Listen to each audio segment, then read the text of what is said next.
what we see now at this stage of the pastime is that incompleteness is a reality. And that's what Srila Vyasadeva is also feeling.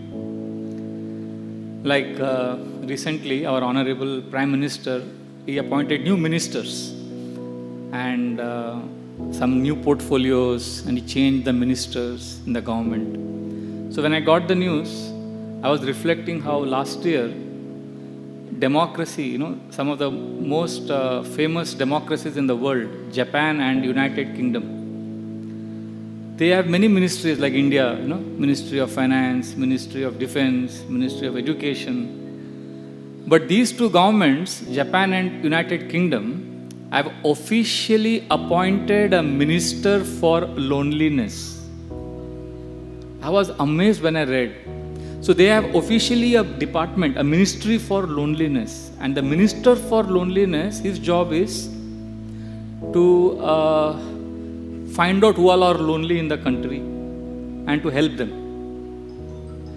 Now we may find it funny, but this only goes to prove that now slowly people are acknowledging, especially since the Chinese virus has attacked the planet, we see that the overall mental, emotional health of the planet has gone down. People are feeling lonely. And the incompleteness that people experience, that is at three different levels.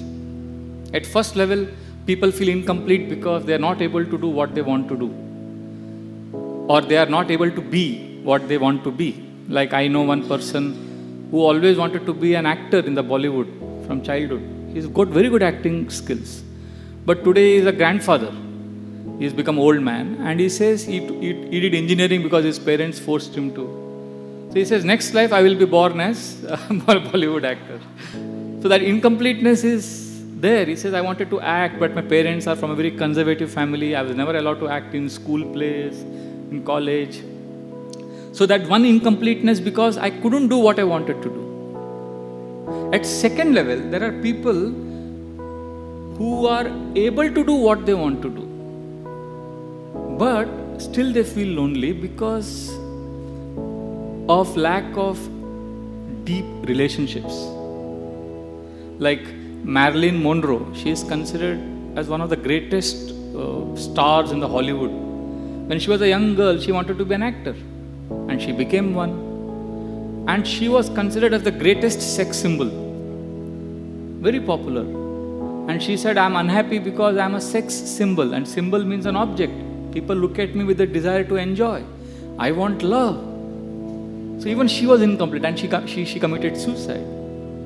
So there many people go through midlife crisis. Sometimes even devotees go through midlife crisis because of lack of either not able to do what I want to do, or because of lack of fulfillment in relationships. So there is incompleteness at these two levels.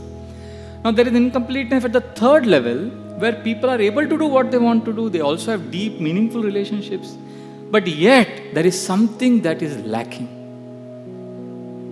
His Grace Vrishabhanu Prabhu once was telling in the Bhagavatam class that he and his wife, Kirtida Mataji, they would go to Mahalakshmi temple every Friday for 25 years. Every Friday they would go. And on the 25th wedding anniversary, when they went, they prayed to Mahalakshmi ji that, we are coming to you every Friday, but still there is something incomplete. What is it?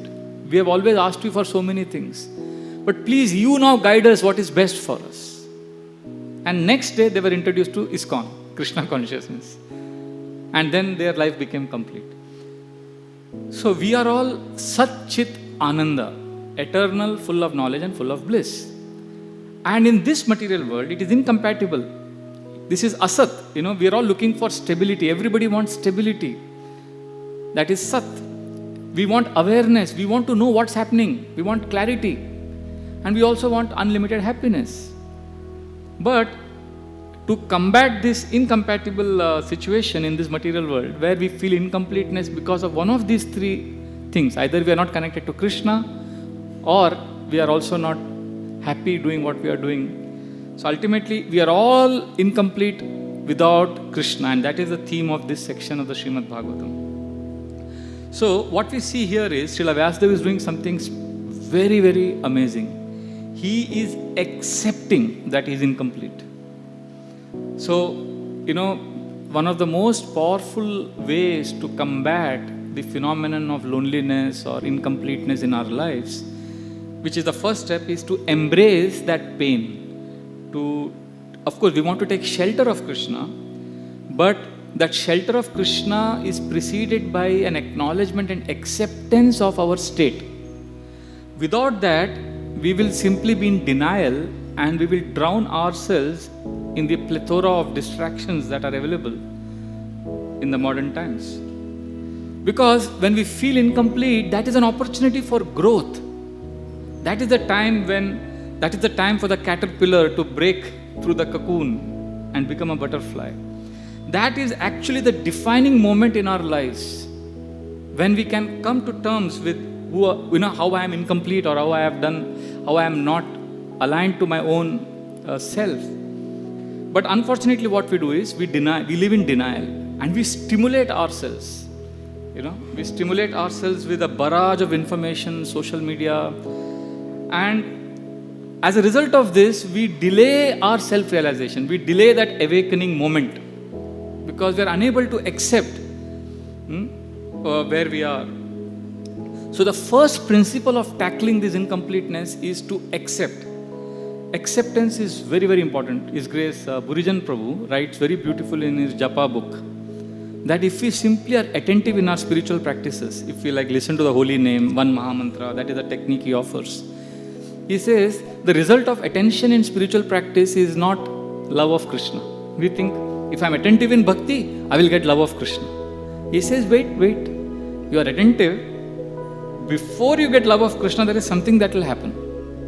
And that is, attention results in awareness. Awareness of the inadequacies.